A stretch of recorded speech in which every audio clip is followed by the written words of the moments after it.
my daughter's original take on image generation I thought was genius when she was 10, where she said it's just stealing people's imagination. And I think that it's still probably the most profound thing anyone's ever said to me about generative AI is it just goes and learns from our stuff, our creations, our imaginations, and then it just takes them and remixes them. Welcome to the Artificial Intelligence Show, the podcast that helps your business grow smarter by making AI approachable and actionable. My name is Paul Raitzer. I'm the founder and CEO of Marketing AI Institute, and I'm your host. Each week, I'm joined by my co-host and Marketing AI Institute Chief Content Officer, Mike Kaput, as we break down all the AI news that matters and give you insights and perspectives that you can use to advance your company and your career. Join us as we accelerate AI literacy for all. Welcome to episode 112 of the Artificial Intelligence Show. I'm your host, Paul Raitzer, along with my co-host, Mike Kaput. We are recording this Monday, August 26th, about 10 a.m. Eastern Time. In case anything major happens today, we'll get the timestamp in there. This episode is brought to us by the Marketing AI Conference, or MAICON. Some people say MAICON, that's fine too. Our 5th annual event. It's happening September 10th to the 12th. This is coming up fast. We are now just under 2 weeks to go before the event. So we have amazing event plan. There's over 69, well, there's exactly 69 sessions currently planned. There's 33 breakouts across 2 tracks. We've got an applied AI track that's all about use cases, technologies, case studies, how-tos. And then we've got a strategic AI track that's bigger picture. It's about talent, technology, strategy, budgets, change management. So big picture stuff. Kind of, I think of the strategic AI track as more the director level and above track. The applied AI track is more the practitioner track. So there's going to be 4 to 5 breakouts going on at each breakout segment. And then we've got 10 main stage general sessions and keynotes, 5 lunch labs, 3 pre-conference workshops. Mike's doing an applied AI workshop, all about prioritizing AI use cases. I'm doing a strategic leader workshop that's all about the problem-based model and finding ways to drive innovation and growth within the organization through those. We've got mindfulness sessions. We've got a bunch of parties, 16 AI tech demos. It's just going to be an incredible event. So if you can get to Cleveland, September 10th to the 12th, it's at the Huntington Convention Center right across from the Rock and Roll Hall of Fame in Lake Erie. It's a beautiful venue. It's going to be an amazing few days. So we would love to have you there. Use POD 200. We'll get $200 off all pass types. You can go to maicon.ai. That's MAICON.ai. Click register and use that code. Again, POD, POD 200. It'll get you the $200 off any of the pass options. And Mike and I would love to connect with everybody there. It's, we've got this amazing growing audience for this podcast, and it's always so fun to get to meet people in person. I always joke, Mike, that people I meet who listen to the podcast all the time who think I talk really slowly in person because they listen to us at like 1.5 speed and then they hear us talk in person. It's like, oh, you speak really slow in person. So I had someone tell me that I was taller than I sounded, and I was like, I don't know taller than you sound. what that even means. I've never heard that. That's Yeah. hilarious. Taller than you sound. That's great. I wonder how tall I sound. I have no idea. All right. So yeah, we'd love to meet you in person, show you how tall we actually are. Maicon.ai. Check that out. And again, use POD 200. 14 days to go. I'm starting to get a little nervous as that countdown clock goes down. All right, let's get into it. We got some fascinating stuff today. I had fun preparing for this one. There's some good stuff going on. So first up, on episode 110, we debuted and talked about Jobs GPT, which is a chat GPT powered tool that's designed to assess the impact of AI on jobs by breaking down different roles into tasks and then evaluating how AI can enhance productivity. Now, this tool was built by Paul and through SmarterX.ai, your AI research and consulting firm. And now, Paul, you are at it again with a new tool called CampaignsGPT that just dropped. Now, this tool uses the same technology and methodology to break down different types of business campaigns into tasks and assess each one's exposure to AI. So you just give Campaigns GPT a type of campaign you want to assess. For instance, product launch, lead generation, or change management. And the tool will actually break down that campaign into tasks and subtasks. Those tasks and subtasks are then labeled according to their exposure to AI. So, exposure here means the ability for a large language model to reduce the time it takes to complete tasks with equivalent or greater quality than an average skilled professional. Now, what's really cool is this tool can be used across business units, not just marketing. It includes marketing, sales, service, HR, finance, and more. So, Paul, maybe kick us off here by walking us through why you created Campaigns GPT and why people should be using this. Yeah, so this was actually built sort of at the same time as Jobs GPT. So when I built Jobs GPT, I was playing around with the same kind of instructions, building the custom GPT. And the reason we did this is like when Mike and I teach AI adoption in enterprises, the applied AI workshop that Mike's leading at MAICON uses the same concepts, these frameworks. So what we do is we teach people, if you want to get value out of ChatGPT, Gemini, Claude, other large language models, one of the best ways to do it is to look at what you already do and find ways to infuse AI into those processes. And so the first thing we'll teach, and again, Mike runs through this in the workshop model, is to look at your job and say, what are the things you do every day, every week, every month? Create a list. What are the tasks that go into that job? And that's where Jobs GPT came from. It's like, let's help people accelerate this process. The second thing we'll teach people is look at the campaigns you run. And again, I think campaigns are most commonly thought of in the marketing realm. Like Mm, when we came up in the marketing agency world, we ran campaigns for clients. That's what we did. So whether it's like influencer marketing, lead gen and nurturing, product launches, monthly analytics reports, price optimization, rebranding, SEO, our weekly podcast, these are all campaigns. They're a collection of tasks designed to achieve a goal. So we think about in marketing, but it does apply to all these other areas. Salespeople run business development, customer referral, market expansion, new product launches. Customer service does customer onboarding, customer retention, customer service training. Like there's all these campaigns, these ongoing repetitive series of tasks that are designed to achieve goals.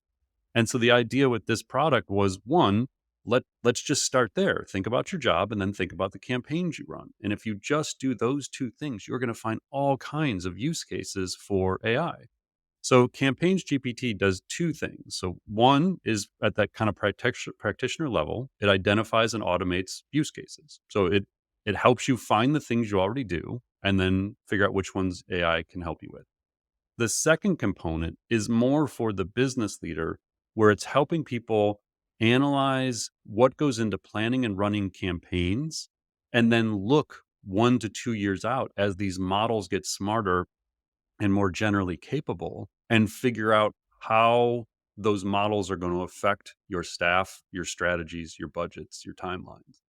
And so that's kind of how it's structured is you can just go in there and have it identify use cases based on campaigns that you already run. You can upload your existing campaigns if you want. And it'll just tell you, your own tasks, which ones can be automated and time saved and things like that. Or you can just give it a campaign type like an influencer marketing campaign and it'll break it into tasks and subtasks. So, again, there's these two audiences you're trying to create a single tool for. But from what we've heard with Jobs GPT, people are finding a ton of value in this. So I mm. think that's now been used like 13 or 1400 conversations with that tool that we launched a couple weeks ago. And so, yeah, that's the idea here is like just put these tools out that help people get to adoption faster, but also help business leaders start doing the kind of impact assessments that we think are really, really important to the future of work and to preparing to reskill and upskill our workforces as these models get smarter and they're able to do more and more of the work.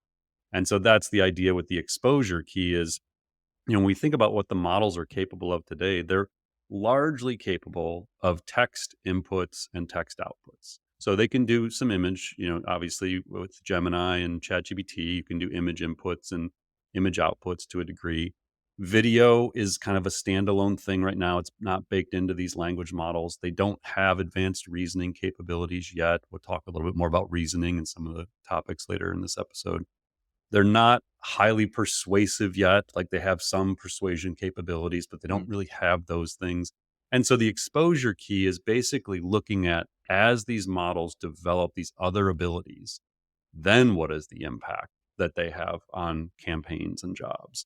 So yeah, you can check it out. Just go to smarterx.ai, and then click on tools, and jobs and campaigns GPT are both right there. The way this one works is there's 3 conversation starters. If you've never used like a custom GPT, you can kind of set what the conversation starters are. So this one says enter a campaign type to assess. So you can just say, sales pipeline analysis or whatever your campaign type is, and it'll automatically create all the tasks. And then you can say, okay, cool, break it into subtasks. You can, the other conversation starters provide a campaign with tasks to assess, where you just upload your own or copy and paste your own. And the other one is just show me an example assessment so you can get a sense of how it works. So the final thing I'll say is like it is built. It's a Chat GPT tool, so it can make stuff up. It's not going to be perfect. It's not going to be right all the time. But the beauty of this is you can talk to it like you would Chat GPT. Like think of this thing as a planning assistant. Don't just stop at like a single assessment or output. Have a conversation with it. Ask it to break into subtasks or talk about how it's prioritizing tasks or to help you prioritize which ones to focus on. And just try it out. Like it's meant to be kind of a research tool, a planning tool, and it's very much a beta product for us. It's just kind of get this stuff out in the world and see how it can help people. And you've played with it, Mike. I mean, you and I yep, kind of went back and forth on it. What were yep. your initial reactions to it? What I love is that it removes what I would see as the final barriers to getting started with this type of planning. Because as we've talked about over the years, there are still some barriers of like when you sit down with someone in a workshop, for instance, they still can have trouble coming up like thinking logically or sequentially through as about their job or their campaign as a bundle of tasks. Not everyone thinks that way. Like that comes naturally in different ways to different people. So this is literally you have no real excuse here when you Yeah. sit down in front of it, even if you don't have some grand plan of the transformation you want to go through, just type in your title with Jobs GPT or just type in what you are working on right now with Campaigns GPT. And I think in as the final note here, I would have it's that makes it a really good tool to share if you're a listener with your executives too. Yeah. Because as a listener, you're going to probably be a little ahead of the curve, I would think, and you're going to have a great time using these tools and get a lot of value out of them. But these are also really good to just forward to people on your team you're trying to convince of the need for change management and also to just show them what's possible today. Yeah, and the applied AI workshop I mentioned, like Mike's running that at MAICON, but Mike and I run those things year round for companies and like private engagements. We'll run these workshops. And just to give you a practical sense of how you can use these things, when we teach these frameworks, we'll then say, okay, you've got 20 minutes. Here's a template. Start writing down what you do or what campaigns you're running. And so we would spend 20 minutes of a 3.5 hour workshop, almost 10% of the workshop, basically, Mm. or whatever that comes out to, with people just staring at blank pages, trying to like think of those tasks, like you said, Mike. And that's not a natural thing, especially when you're on the spot and like, okay, I only have 20 minutes. I got to think about this. So part of the idea here and how we're kind of like reinventing how these workshops run is like, okay, now think about the campaigns you run, but put them in here. Just like quick brainstorm, put the kinds of campaigns you run. And then like now all of a sudden you've got dozens or hundreds of tasks where it's like, oh my gosh, Mm. so the whole idea is just again accelerate adoption by getting this manual part out of the way and like helping people just get those ideas flowing. And that's oftentimes where you see in workshops that that blank page and people just kind of staring around the room or like kind of Yep. looking for some inspiration. So that's part of the reason for it. All right, our second big topic this week. Venture capital firm Andreessen Horowitz has released the third edition of their top 100 generative AI consumer apps list. So every 6 months, Andreessen Horowitz looks at data to rank the top 50, what they call, quote, AI first web products. And they do this by looking at unique monthly visits and the top 50 AI first mobile apps, which they rate based on monthly active users. So, a couple interesting things to come out of the most recent one. Compared to their report that they released in March 2024, the company says nearly 30% of the products on the list right now are new ones. Now, predictably, perhaps ChatGPT tops both the web and mobile list as the most popular product, but the similarities kind of end there. So on the web, the top 5 products are ChatGPT, Character AI, Perplexity, Claude, and then Suno, the music generation app. On mobile, the top 5 are quite different. ChatGPT is the only similarity at number 1. Then Microsoft Edge, an app called Photomath, which solves math homework with AI. Nova, which appears to be an AI assistant powered by ChatGPT, and Bing. Now, the company also took a look at some of the trends coming out of their data and out of the rankings lists.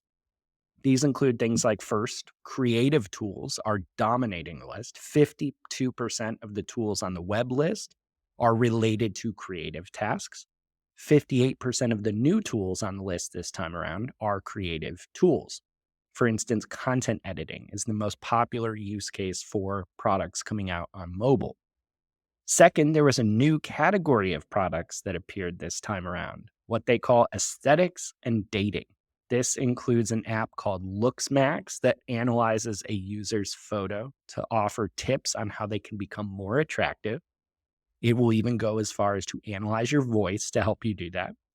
And then another big trend is that Discord is driving a lot of the growth of these products. In many cases, Discord traffic, says Andreessen Horowitz, is a leading indicator for apps that will climb the web and mobile ranks, especially when it comes to content generation. So, Paul, as you are looking at this list, and we've tracked multiple of these lists over the last few months, did any apps or trends stand out to you here? Um, so from a trends perspective, I'll start there. The rise of kind of multimodality Mm, is very apparent. You know, you mentioned it that how things are evolving from a standpoint of like image and video. So they said the majority of content generation tools previously focused on image. Over the last 6 months, other modalities have gained steam. Image gen only represents 41% of the top content gen sites. The 5 generation tools that made the list for the first time. There was CArt is the only image one. You had Luma, Vigil, and Vidnaz from a video. Music had Udio, Suno's on the list as mm, well.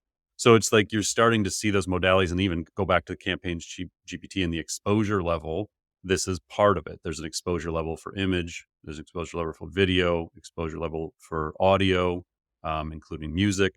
And again, the idea here is many of these modalities are standalone apps right now. So we're mm, seeing advancements in video, and videos honestly aren't that good yet. Like video gen tools, you see these amazing demos and it like looks awesome, but the reality is it's really, really slow. So if you want to create something in Gen 3 from Runway or Loom or whatever, you may be waiting hours if you're in a queue for these things to generate. And then they'll do like 5 seconds at a time. And it's really hard to get the consistency. So like these are very early. Like, don't think that just because these tools are rising that this is all solved and like, this stuff is consumer grade and ready to go. But it's early indicators that these tools are becoming more and more popular, even though these are like first generation versions of what we're seeing in these capabilities. It's kind of surprised not to see Runway on the list. Like we talk a mm. lot about Runway, and they've got the Gen 3 video, but I mean, maybe it's just more of a business tool, or maybe it's more cost prohibitive at this point. The other trend was the rise of Perplexity, the continued rise of Perplexity, becoming more popular with consumers, not just within kind of the AI circles and business circles, but becoming more of a consumer application. Anthropic's Claude, continues to rise. The one thing I found fascinating, I guess I didn't even thought about this, is TikTok's parent company ByteDance Mm. making a push, and there's a couple reasons I thought this might be happening. One could be the threat to TikTok, and so they're diversifying into all these other areas. But ByteDance had 3 of its apps debut on the list. There's the ed tech platform Goth, number 44. There's a bot builder called Coz or Cozy, and then a general assistant called Dubao. Um, And then they actually had a total of 6. So they had 3 other apps. So Mm. this was news to me. Like, I didn't realize ByteDance was kind of infiltrating through all these AI apps, but apparently they launched an R&D division called Flow in 2023 that's focused on building generative AI applications. So that kind of made sense. Um, you mentioned the Looks Max and Umax. My Oh my, God. again, sometimes I just feel really old. Like I can't even, I totally get that this is doable and the Uh, technology allows this, but people are paying $5 a month apparently to have AI show you what you'd look like as a 10 out of 10, like how your looks need to change so you would rate as a 10 out of 10 and how to make your voice more attractive. Like I just, I don't know. I just, the voice thing was wild to me. yeah, maybe I can get my voice to make me sound taller. Yeah. Um, and then There you there's go. Then there was one called Riz, which, I have a 12-year-old and an 11-year-old. I hear the term Riz like 20 times a day.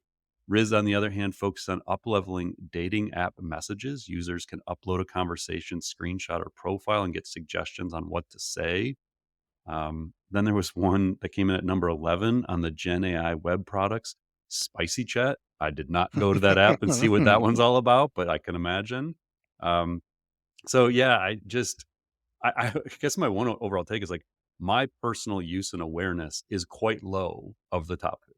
Like, when you look at the top 10 in web products, ChatGPT, Character.ai, Perplexity, Claude, Suno, I'm familiar with all of those. Quillbot, Poe, I know those. But once you start getting beyond that, Mhm. I mean, Hugging Face, 11 Labs, Luma, I know all those. But when you go into the mobile app side, I don't know, like, I was familiar with, like, 4 of them. Like, there's this whole generation of these, Gen AI mobile apps that are emerging, and I I'm blissfully unaware, I think, of a lot of them because I think a lot of them are being more for that kinda the dating scene and the personalized characters and things that I'm just not living in that world right now. Um I would say I would love to see a business list like this. I don't know. I don't think they've done it. Yeah. I haven't seen one, but like our data from the State of Marketing AI report this year kind of jives with some of this. So we had ChatGPT is by far the most popular Gen AI platform in businesses.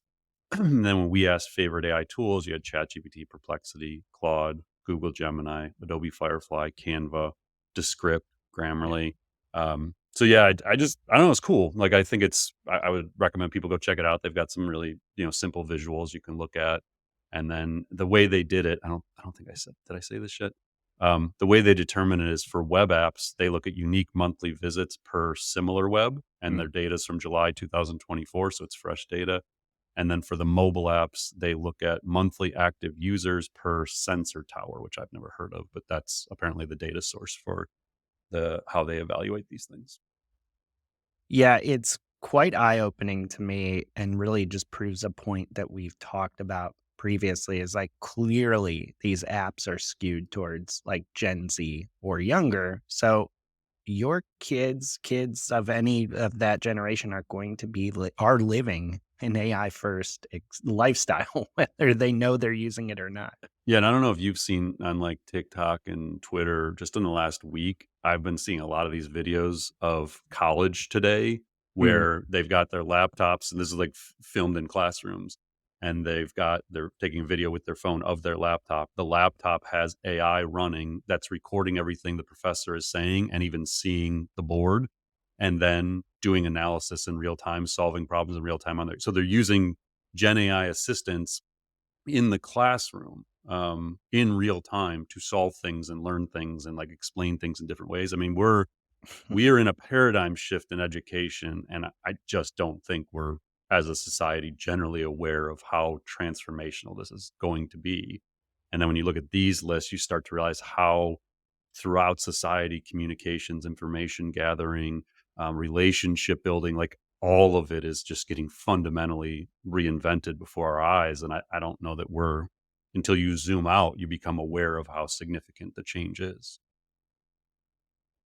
All right. So, our third big topic this week, we are continuing our habit of paying very close attention to what the leaders in AI are talking about. And we're doing another deep dive into that this week.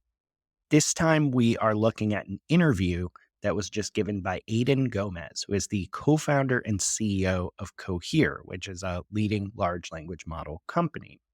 Gomez just gave an hour-long interview to Harry Stebbings on the popular 20VC podcast and covered a ton of really interesting topics, including things like he believes that AI appears to be nowhere near plateauing in its capabilities. He talks about small versus large models and the advantages of each. He mentions how hard it's getting to train models to be better and more powerful. And he claims that OpenAI has put AGI on the back burner in favor of becoming a consumer facing app company. So, Paul, what jumped out to you as worth paying attention to in this interview? Maybe kind of also just give us a really quick sense of like who Gomez is and why he's worth listening to. Yeah, so we have talked about Aiden, a number of times before on the podcast. We've talked about Cohere quite a bit. So Aiden was one of the 9 authors of the "Attention is All You Need" paper in 2017 that Google Brain published that invented the transformer. So we've talked about the transformer as the basis for GPT. It's the basis for large language models today. So he was an intern at the time, I believe, in the Google Brain team, but he was one of the 9 cited authors of that paper.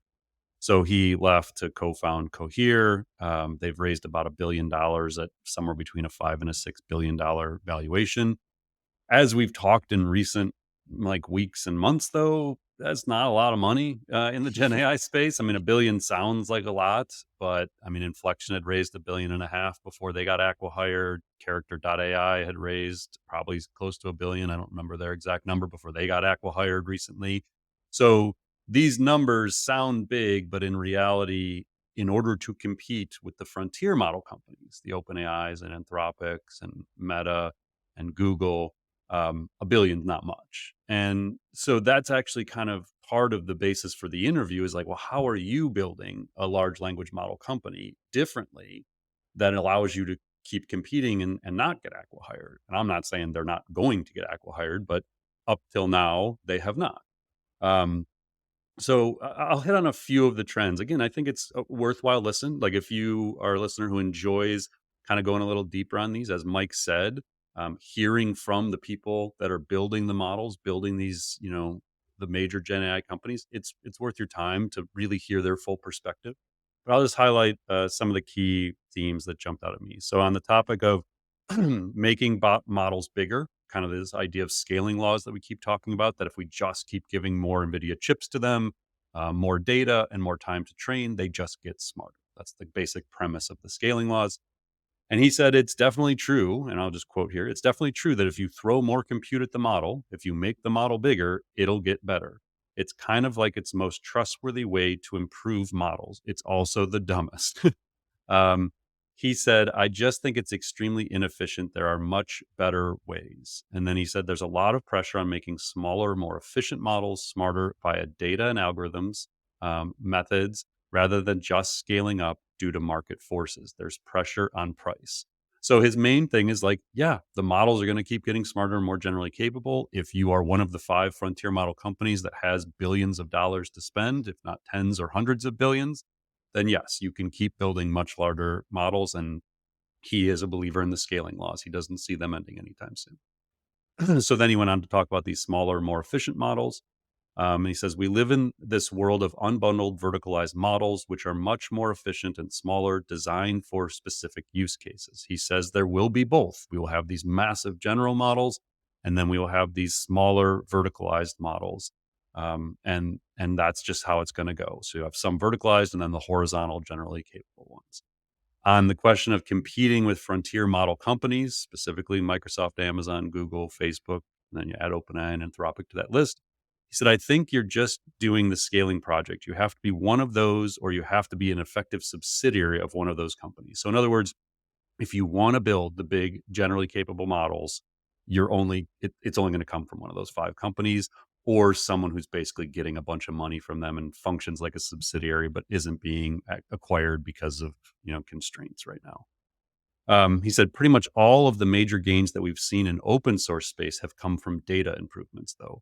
Models getting much better by taking higher quality data from the internet, better scraping algorithms, parsing those web pages, pulling out the right parts, upweighting specific parts of the internet because there's a lot of repetition and junk.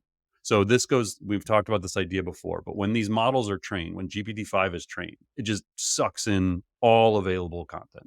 Just imagine all the text on the internet going into it. Maybe it's multimodal, maybe they're training it on images and videos and audio too, but it's basically taking all of this data. Then what these researchers have to do is apply weights to the importance of different sources. So what they're going to do is say like research papers are better than Reddit boards. And so they may give more weight in the training of these models to content that comes from research papers that have been published in journals, as an example, or authored books. It's why they take from books three, the pirated, 180,000 books, because the assumption is stuff that's been published through actual publishing houses, through publishers, is better. It's why they take from the New York Times and all these other places. So what he's saying is they are definitely seeing that the higher the quality of data, the less volume of data you need. And that's a really key thing that they've learned now in the last couple of years. So he says pulling out the most valuable knowledge-rich parts of the internet and emphasizing those to the models, telling it like, focus on this. This is the good stuff. He talked about system two thinking. This is a topic we have touched on many times on the podcast. So he says the status quo with models is I ask you a question and the model is expected to respond immediately with the right answer. That's an incredibly high burden to place on the model. Like you couldn't do that to a human. So again, system one thinking is I ask Mike a question, Mike replies immediately. System two thinking is I ask Mike a question and Mike ponders it for a while. He says, let me think about that. Then maybe he takes 30 seconds, maybe he takes 30 minutes, and then he comes back. Well, what happened is Mike thought through things. He went through a chain of thought. He applied reasoning and logic. He drew on his experiences, and then he came back and gave me an answer. That's what they're trying to do with these machines. They're trying to give them the ability when they have a harder problem to stop and think about it. That's system two thinking. And so he said, that there's this very obvious next step for models, which is where you need to let them think and work through problems. Um, and he says, right now, there's no real true notion of problem solving. Now, the thing I thought was fascinating here, because he was asked, like, why is that so hard? Hmm. And he said, because they learn from data on the internet, and the internet is full of outputs, not the actual reasoning process. So when you read something on the internet, you're just seeing the final product. You don't see the work that went into the final product. So what they're having to do is actually train these models on the thought process that goes into that final output. So if they want to train it on an article, it's like, well, what did that person do to write the article? What process did they go through? How did they make these decisions? And he said that stuff's not freely available. And so that's where they're investing a lot of their time, is actually teaching the machine how to think, because there's no representative data of that on the internet. Hmm. That led into the importance of data. So they asked him, like, what have you changed your mind about in the last 12 months? And he said, it's the data. I underrated it dramatically. I thought it was just scale. So up until 12 months ago, he thought just build the bigger models. The other one I like is he talked about voice. So we talked about like the advanced voice mode coming from OpenAI and how people aren't really ready for that. He said, anyone who has tried having a voice-based conversation with one of these models, it's a stunning experience. You're left in shock when you hear the model exhibiting emotion and inflection, and you hear it breathe before it speaks, and you hear it lip smacking. So this is someone at the frontier who is telling you, like, this is crazy stuff. And that's been my experience having seen it so far. And then a couple other ones, the models are getting much faster and much smarter. So he talks about how they are obviously becoming way faster, a lot due to the data and the improvements in the algorithms. He got into enterprise adoption. He said that they're really scared. So one of the reasons why these, lack of adoption enterprises, they're scared people are going to take their data, train on it, and put in some security vulnerability, or that they lose their IP. So it's a valid concern, but he's seeing a major shift. Last year was a lot of proof of concepts. This year, he's seeing an urgency to adopt. Touched on AI agent hype, and he said it's 100% justified. These things are going to transform productivity, and they're coming. We've all been working on them for the last year to 2 years, and we're going to see a massive change there. And then the last two, what's coming soon that people are missing. He talked again about reasoning and planning as the major thing that is these things are going to be capable of.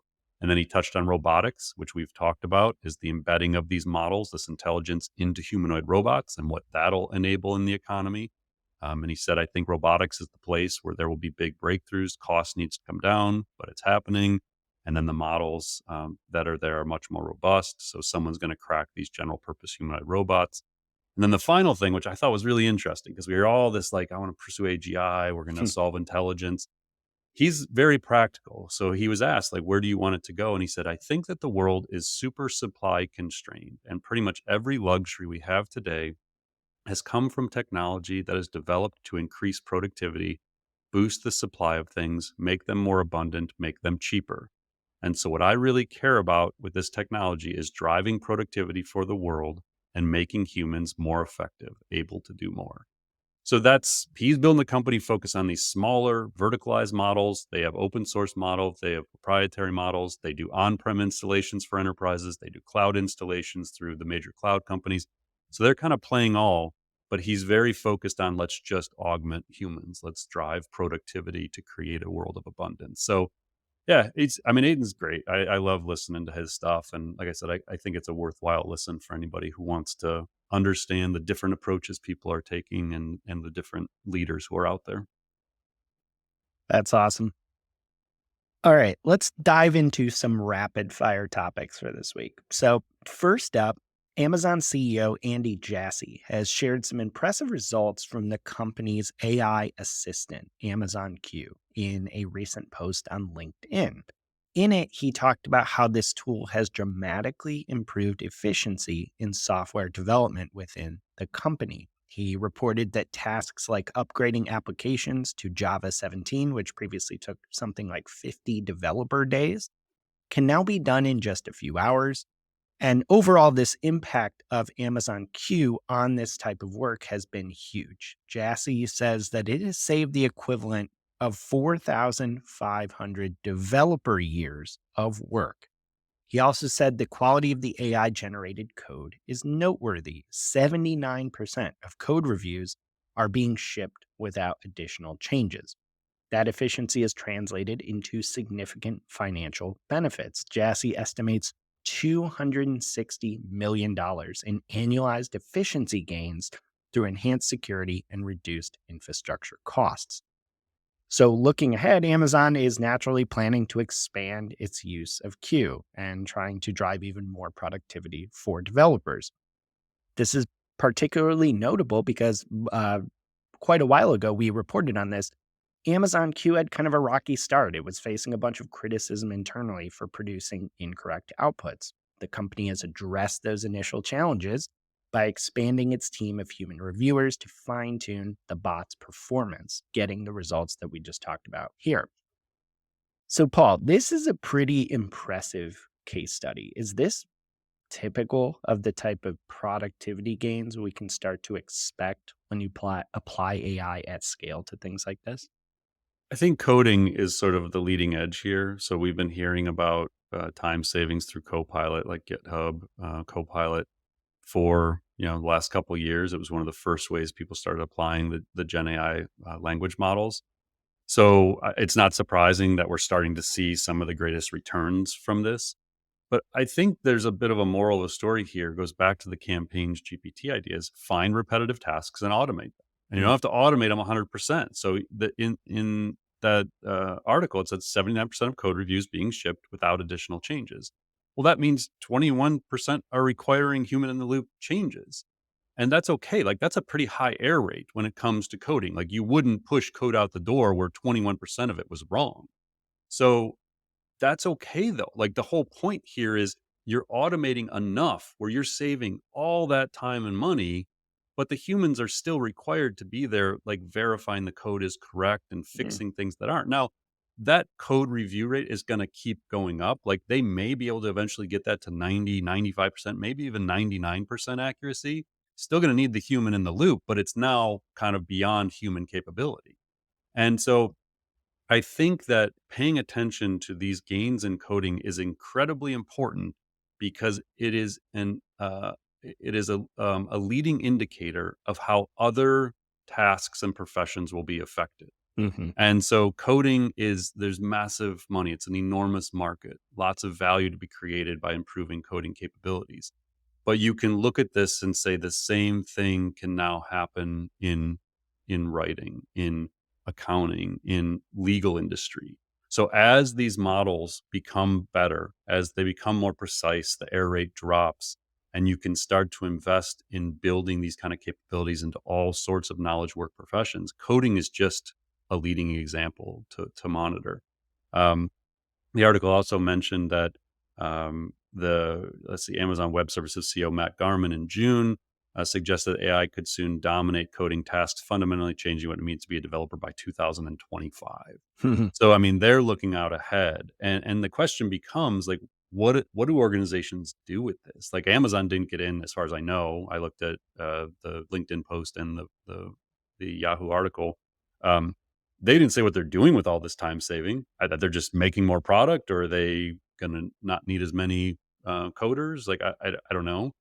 But I think that's the other thing we watch for now is like when organizations can start having this kind of time saving, that is a major shift in the implications to workforces. And again, that's the whole idea of Jobs GPT and Campaigns GPT is take the key roles in your company, take the things that those people do, and start to try and look ahead and say, okay, when these models are truly multimodal and they have the ability to code and create audio and video and all these things, what changes?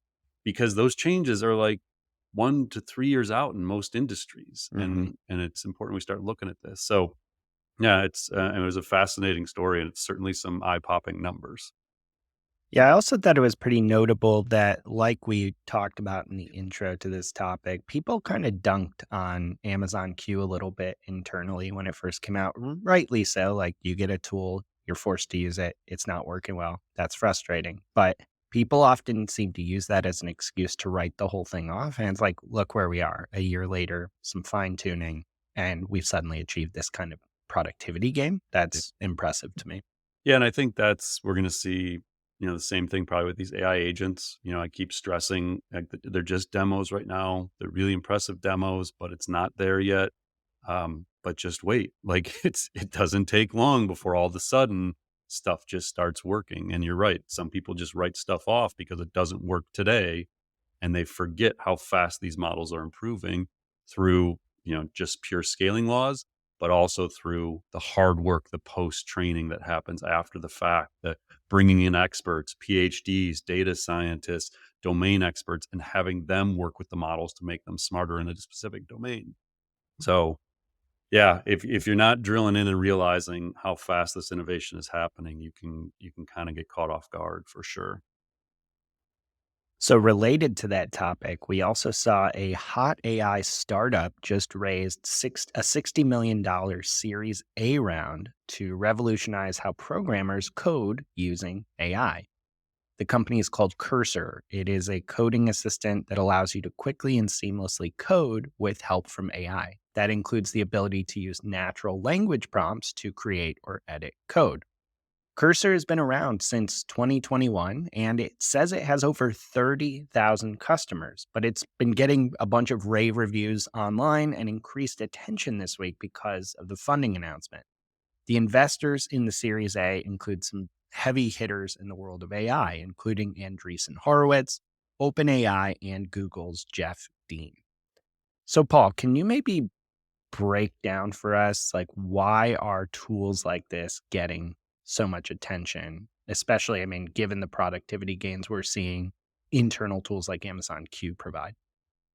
Yeah, so this one seemed to just take off a little bit before the announcement of the 60 million because Andrej Karpathy tweeted about it. So Andrej Karpathy, we talk about, legendary AI researcher, ran AI at Tesla for 5 years, couple stints at OpenAI. He tweeted a few days ago, programming is changing so fast. I'm trying Cursor plus Claude Sonnet 3.5 instead of GitHub Copilot again. And I think it's now a net win. Just empirically over the last few days, most of my programming is now writing English, prompting and then reviewing and editing the generated diffs, Hmm. and doing a bit of half coding where you write the first chunk and then you just keep basically tab, tab, tab because it just keeps writing it for you. Hmm. So imagine how, like, a few years ago, Smart Compose in Gmail, same deal. You just tab over as it finishes the sentence. It's like, oh, it's doing it well. Like, I don't really need to say much more. Um, so I saw him get accused of like shilling for the brand. He's like, I got nothing to do with this brand. I'm not invested in it. Like, it's just great. And so when you start seeing people like that just objectively saying, this is changing how I code, and I'm not getting paid to say this, and I don't have a stake in the company, then people start paying, close attention. And so, I went in and kind of like looked at the Series A announcement. And the thing I found fascinating is just kind of how they're positioning this. So they say, our aim with Cursor is to continue to lead the shift by building a magical tool that will one day write all the world's code. It's a pretty ambitious vision. But like we've talked about, like Replic's in a similar boat. Like everyone's trying to make the future of coding words. Like you need no code. I mean, I built Campaigns GPT and Jobs GPT. I have zero coding ability. So stuff I couldn't build a year ago, 6 months ago, I can now build in a weekend with some knowledge and some words, basically. And so that's what their aim is. Like we just want everybody to be able to code, build whatever they envision with words. So we went on to say already in Cursor, hours of hunting for the right primitives are being replaced by instant answers. Mechanical refractors are being reduced to single tabs, meaning again, like tab, tab, tab, it's just doing it. Terse directives are getting expanded into working source, and 1,000 line changes are ripping to life in seconds. Going forward, we hope Cursor will let you orchestrate AI-powered background coders, view and modify systems and pseudocode, instantly scan your creations for any trace of a bug, and much more. Now, again, I think of this as, okay, that's code. Now do this in HR, legal, Hmm. finance, marketing, sales, service. This same idea of just simple outputs that the AI is there assisting, the human's still in the loop, but a year, 2 years from now, it's going to be insanely accurate with all the training and tuning that's going to go into these things. So yeah, it's wild. Now, Mike and I aren't coders, so we can't go in and like personally use this and tell you how transformative it is. I'll take Andre's word for it. That's usually a safe stance. I'll take Yeah. what he says as probably right. All right. So our next topic is a popular iPad illustration app called Procreate has taken a bold stance against generative AI in creative software. In a recent announcement, the company said it will not incorporate Gen AI into its products. Procreate CEO James Kuda did not mince words in this announcement, stating, I really effing hate generative AI. He did not say effing. I don't like what's happening in the industry, and I don't like what it's doing to artists. He said that generative AI is, quote, ripping the humanity out of things and steering the creative world toward a, quote, barren future. Now, this obviously stands in contrast to existing creative apps like Adobe's products, which have integrated AI features into all sorts of areas of their software. The company acknowledged this stance may make them an exception in the industry, but they think it is an exciting path forward for their community. So, Paul, this is certainly a bold stance. Is this a sustainable stance for any software business, much less a creative tool in 2024 or beyond? I mean, I totally respect the position. I think coming out with a very strong stance against it, that's great. Like that, I think that people have that choice to make. There's parts of this like I agree with them. Like I mean, I've said before, like my daughter's original take on image generation, I thought was genius when she was 10, where she said it's just stealing people's imagination. And I like that it's still probably the most profound thing anyone's ever said to me about generative AI is it just goes and learns from our stuff, our creations, our imaginations, and then it just takes them and remixes them. And so I share his, in some ways, despise for what it's doing. I think I just choose to be very realistic. Like it's just the future. It's like trying to move forward in business and saying we're just not going to use the internet. Like, Mm, and again, it's like all respect to them for that stance, and I understand where he's coming from. Um, but you have to live with those beliefs, and that generative AI is a very, very broad, all-encompassing technology, and to basically say you're a software company that's never gonna use any components of generative AI is is a really hard thing to adhere to mm. when in the future, like, everything's gonna be powered by it. So, I don't know. I mean, I hope it works. I think maybe there is a niche for them in this world. They got a lot of love from their community for saying these things. Um, we'll see how it plays out. I wouldn't if I was an investor, I probably wouldn't invest in this company. Again, not because I don't respect them or like I think it might not be a winning play, but it's what they believe in, and then it's what they need to do, and all respect to them for doing that.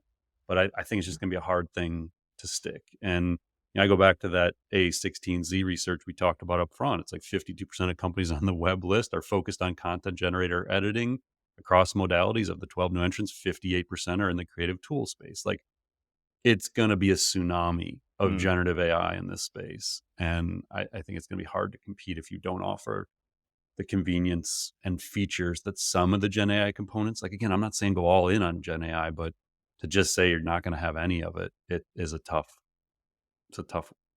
competitive environment to win in.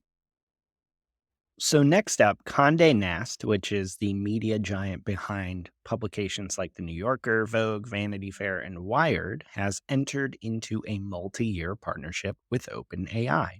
Now, this deal allows OpenAI to use content from Condé Nast's portfolio in both ChatGPT and the new Search GPT prototype, which we discussed on a previous episode. As part of the agreement, OpenAI will be able to surface stories from Condé Nast outlets in its AI products. Condé Nast CEO Roger Lynch framed the deal as a way to, quote, meet audiences where they are, unquote, while ensuring that there's proper attribution and compensation for the company's intellectual property as it's used in AI models. Specific terms of the deal, including the financials, have not yet been disclosed. So, Paul, this is not the first deal like this that we've seen. It seems like licensing deals may be the future for some big publishers. Is that kind of how you look at a development like this? The thing is, yeah, we've talked about this a number of times. This is the only option. Like, what is the alternative? You, as a publisher, you don't do the deal. Like, Mhm. the AI model companies have a lot of the leverage right now, and so the option is you can sue us because we took your copyrighted material to train our models, or we can find a way to work together and build a new revenue stream for you as part of the next generation of search and information consumption and buying behavior. And they don't need this data just to train on; they need it at inference. They need it in real time for search and outputs from the LLM. So it's tough. Like, I think it could work out for publishers, but I just feel like the language model companies, specifically OpenAI and probably Google and others, they hold a lot of the cards here, Mm. and so it's, I think they're trying to um, put deals in place to get maybe some of the legal headaches out of the way down the road, and to be able to make these models more real time, and more valuable to users. So yeah, I think you'll just keep seeing deals like this done. So, some other OpenAI news. OpenAI has appointed Hannah Wong as its first chief communications officer. Wong, who joined OpenAI in 2021 after a stint at Apple, will oversee a comprehensive range of comms functions, including media relations, internal communications, strategic messaging, events, brand design, social media, and more. Now, she's well equipped for this. She was previously the company's head of public relations and the VP of communications. She's also reporting directly to CEO Sam Altman. So, there's no doubt, as part of this, Wong will be kind of typically tasked with keeping the company out of hot water from a PR perspective or spinning news about the company. But another part of the job specific to AI that they mention is explaining the technology in a way that audiences can actually understand. This comes at a time when OpenAI has been quietly expanding its comms team, according to Axios. It's gone from 8 members when ChatGPT was launched to more than 50 today.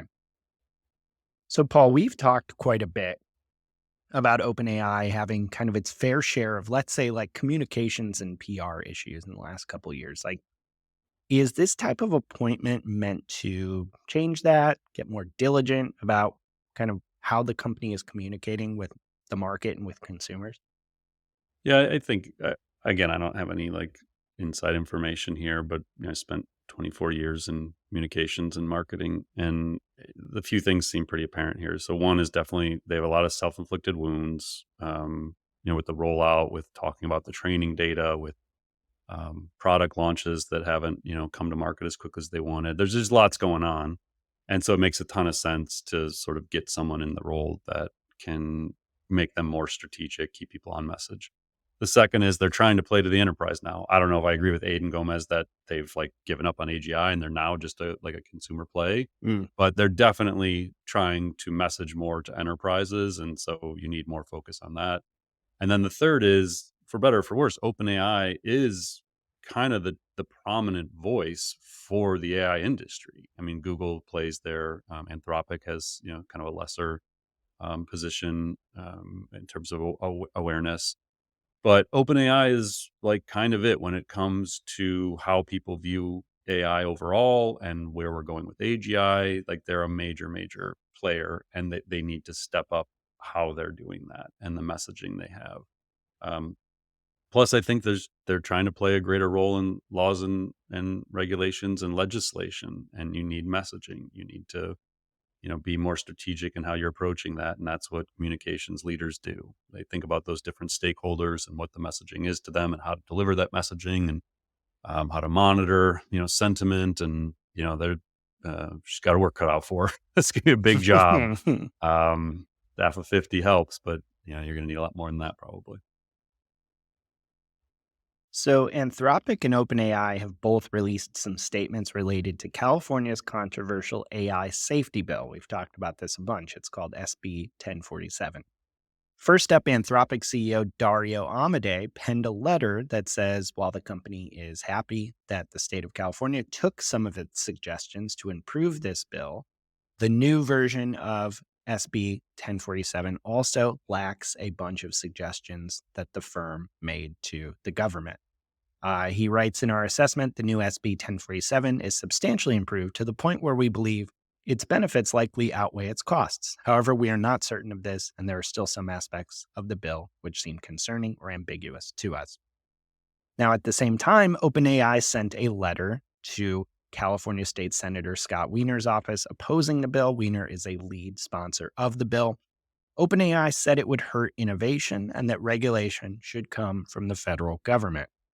It also said the bill could have big implications for U.S. competitiveness in AI as a whole and on national security. As an interesting aside here, Bloomberg reports that the company has even put conversations on hold about expanding its San Francisco offices amid concerns about uncertainty in California's regulatory landscape. So, Paul, how concerned are AI companies getting about this bill? It seems like we're hearing an increased amount of rhetoric around it. Obviously very. And Anthropic's been pretty involved, I think, in, Yeah. influencing the direction of the bill. Um, yeah, I mean, obviously this is a really important topic. We touched on it a few times, a month or two ago, and I think we've now talked about it like 3 straight episodes. It's something that people need to be paying attention to, obviously. If the big AI companies are very vocally voicing their opinion and making those opinions public and starting to threaten lack of expansion within California. Like Mm. now we're starting to play the leverage game. Um, so yeah, I don't know. It'd be interesting to see how this all plays out. And I don't know what the timing is, like when we should expect decisions and, go or not go. I think they've changed this bill like 8 times already. Yeah. So I don't know. Maybe for the next episode, we'll dig in a little bit of like what exactly is the timeline on this thing, because it just feels like a lot of uncertainty and keeps evolving. I did see one tweet, I forget who it was from, but they said like had this bill been put in place like 12 months ago, Mm-hmm. we would have already stopped the innovation because the current models we're doing would have been basically not allowed with where this bill was a year ago. And so it's just this whole idea of like how little we know about the future models, and so we can just over regulate too quickly when we think they're dangerous, and yet nobody's worrying right now about GPT-4 as being overly dangerous to anybody. But a year or two ago, they might have thought anything bigger than this is like we got problems. So I don't know. That's what I said in the last episode. Like I'm just sort of in the middle, trying to understand both sides. I don't really have a strong opinion on whether the bill in its current form should be passed or not, but definitely seems like there's still a lot of questions about it. All right. So there's an AI This startup is out great. there. This This is going to be good. There's an AI startup out there called Lindy, and it allows customers to build AI assistants. And the company just shared a really bizarre incident of AI having a mind of its own. So here's what appears to have gone down, according to Lindy's CEO, who posted on X about this whole thing and showed a video about it. A customer requested video tutorials from Lindy, the company, via email. One of the company's AI assistants, which are called Lindy's, autonomously responded via email with a link to the company's video tutorials. So far, so good. The only problem is that the company does not have video tutorials. And the AI, instead of saying, hey, we don't have tutorials, instead provided what looked like a real link to a video tutorial that instead went to the iconic Rick Astley 1987 hit, Never Gonna Give You Up, which is a classic internet prank known as Rickrolling. Lindy's CEO, Flo Crivello, posted the following about the incident. Quote, a customer reached out asking for video tutorials. We obviously have a Lindy handling this, and I was delighted to see that she sent a video. But then I remembered we don't have a video tutorial and realized Lindy is literally effing Rickrolling our customers. Crivella theorized that the behavior could have emerged from how the AI makes predictions. It may have predicted that when it's prompted to send a video, YouTube was the next logical step, followed by another common thing that happens on YouTube, which is people sending Rick Astley videos. So, Paul, this is like a hilarious and, relatively harmless way for AI to go wrong. But is this like kind of autonomy something we need to increasingly worry about as we kind of see agents and more autonomous AI tools take the reins? Yeah, I mean, it is hilarious, and by the way, my kids apparently know what rickrolling is, so it's still a thing, That's like, which good. is Okay. shocking to me after all these years. Um, but yeah, I mean, this is the point of the human in the loop, like, and I get asked a lot about, like, Gen AI and customer, service, customer experience use cases, and I always tell people, "Just be careful." Like, if you're allowing the chatbot to interface or send emails or reply to people's chats and text messages, they're not 100% accurate. They don't do what they're supposed to do all the time. And sometimes they come up with creative solutions that aren't the thing you're supposed to be doing. So I do think it is just, again, a reminder in a very funny way that these things don't function like normal software. They don't just do what you tell them to do. Sometimes they do other things. And in this case, it's funny and their customers probably got a good laugh out of it, but in other cases, it can be far more damaging and lead to safety and security concerns, which sort of is a segue to our next rapid fire topic. Indeed. And I would just say also, too, like, I give Lindy a lot of credit for having a sense of humor as a Yeah, company, but I could see, I don't know, let me know if you agree. There are definitely enterprises we've talked to where even this funny thing happening would get the whole thing shut down totally. immediately. Most enterprises Yeah. we have worked with, it's a non-starter when something like Yeah. this is happening. Yep. All right. So, to your point, the segue here is that a recent report now suggests that some large enterprises are hitting the pause button on Microsoft Copilot due to significant data governance and security concerns. So this comes from a guy named Jack Berkowitz, chief data officer at a company called Security, who shared his findings about this with a publication called The Register. So Berkowitz talked to a bunch of chief data officers at major companies, and he said that approximately half of those chief data officers he surveyed have either completely turned off Copilot or severely restricted its use within their organization. It seems the biggest issue stems from the AI's ability to access and summarize information that employees might technically have access to, but should not, such as salary information or other sensitive data. This gets exacerbated as a problem in companies that have a bunch of complex permission structures in Microsoft 365, and those conflicting authorizations can lead to inappropriate data exposure through Copilot interactions. Now, Berkowitz emphasized this is not an unsolvable issue, but it seems to require cleaner data and more robust security measures to do kind of out of the box what you're hoping Copilot does for your company. So, Paul, this definitely, in one way or another, broadly seems like an issue we're hearing about from enterprises where even when these tools that they know that they have access to, that they think they can trust, like there are still these unresolved issues. Are you seeing this when you talk to leaders about either Copilot specifically or tools broadly? Yeah, these are very valid concerns. If you're in an organization and you're giving this thing access to all your knowledge base, and within that knowledge base is highly segmented, confidential information that you don't want the average employee being able to talk to a chatbot about, saying how much is my boss making and things like Mm, that, then there's a lot more science that goes into how you roll these things out. It's not as simple as just getting a license and turning it on. And I think that's a big part why you see slow adoption in enterprises. Either just we're not going to do this until we solve it completely, or we're only going to roll this out to these 20 people who have all these like data privileges.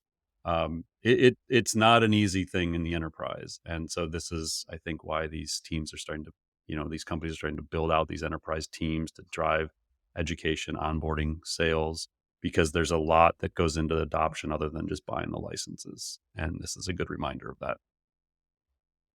All right, our last topic this week. On last week's episode, we covered our thoughts on AI in schools, and that was inspired by a LinkedIn post that Paul, you had written about that. But what we didn't cover at that time was another interesting aspect of the post that you published on LinkedIn. It was automatically labeled by LinkedIn using the content credentials system, which basically indicated the image, Paul, that you shared with the post was generated with AI, which it was and was intentionally and obviously meant to be generated with Yeah, wasn't AI. hiding it. Yeah, right. So content credentials basically applies a small label with the letter CR within a bubble that you can click on to see metadata about where an image came from and how it was made. Now, importantly, this is not LinkedIn itself natively being able to detect and label AI generated content. The company says, quote, it's not yet possible to do that. Instead, content credentials are displaying existing metadata applied to content from something called C2PA, the Coalition for Content Provenance and Authenticity. This is a project that enables consumers to trace the source and authenticity of media content. C2PA is being used by some major AI companies to label the content created by their AI tools so that when you do go post it somewhere, it may show up with this content credentials watermark. This actually includes OpenAI, which attaches this metadata to images created in ChatGPT. So, Paul, like, how likely are we to start seeing things like content credentials appear on AI generated content moving forward? I expect it'll become much more prominent, especially on the social media channels. I think they're going to put under a lot of pressure to identify stuff that's not real, that Yeah. was, generative AI. Yeah, I had no idea what it was. I was familiar with the organization, but I literally like looked at the image on my post. We'll put the link to my post, and if you haven't seen this yet, we'll put the link to the original post. You can go check it out. But yeah, there's just this little bubble in the top left, and it's lowercase CR. And I sent it to Mike. I was like, "Oh man, I never seen this. Have you ever seen this before?" And yeah, you click on it and it just says issued by Web Claim Signing CA, issued to OpenAI, issued on January 30th, 2024. That's it. It's just like, oh, okay, like this is obviously AI generated. So yeah, it just kind of caught me by surprise. And then when I went and looked into it, it was the article on content credentials from LinkedIn was from 2 weeks ago at that time. So I think it's a relatively new thing that they're doing. So if you're seeing it, that's what it is. And we'll put the link to the LinkedIn page that explains content credentials and you can go check it out. But yeah, just something to kind of be aware of. If you start seeing it pop up on images of your own or on other people's images, that's where it's coming from. All right, Paul, that's another week in AI wrapped up here. Just a couple final quick notes here. If you have not subscribed to our newsletter at marketingaiinstitute.com/newsletter, we cover all these stories more in depth and all the stories we didn't get to on this episode. And last but not least, if you have not yet left us a review and you are able to leave us a review on your podcast platform of choice, it would be very helpful to help us improve the show and reach more listeners. Until next week, Paul, thank you so much for wrapping up all the critical news happening this week in artificial intelligence. Thank you, Mike. And I'll add two quick notes. One, if you have subscribed on smarterx.ai to the Executive AI Insider newsletter, it is coming soon. We have the format locked in. We've got issue one ready to roll, and it's either going to launch this coming weekend or the weekend after, I think is the plan. So it's going to start coming on Sundays, and I'm going to write it basically every Friday, and I'll send it on Sunday. So if you don't know what I'm talking about, go to smarterx.ai. It's a new newsletter being written for leaders to try and keep them in the loop and kind of leading AI literacy and transformation in their organizations. And then the second thing is get those MAICON tickets. Mike and I would love to see you in person. Go to MAICON.ai. It's MAICON.ai. Use that pod 200 promo code and get $200 off any pass. And hopefully we'll see you in 14 days in Cleveland. Thanks, Mike. We'll talk to you all next week. Oh, final note. We're actually Labor Day next week, right, Mike? So we're going to drop our episode on Wednesday, the 4th, I think we decided. Wednesday, the September 4th. 4th will be the next episode. So we're going to do a 1-day delay, come out Wednesday, September 4th. So if you're watching for the podcast on Tuesday the 3rd, you'll be disappointed. You'll be really happy to find it on Wednesday, September 4th, though. All right. Thanks, everyone. Thanks for listening to The AI Show. Visit marketingaiinstitute.com to continue your AI learning journey and join more than 60,000 professionals and business leaders who have subscribed to the weekly newsletter, downloaded the AI blueprints, attended virtual and in-person events, taken our online AI courses, and engaged in the Slack community. Until next time, stay curious and explore AI.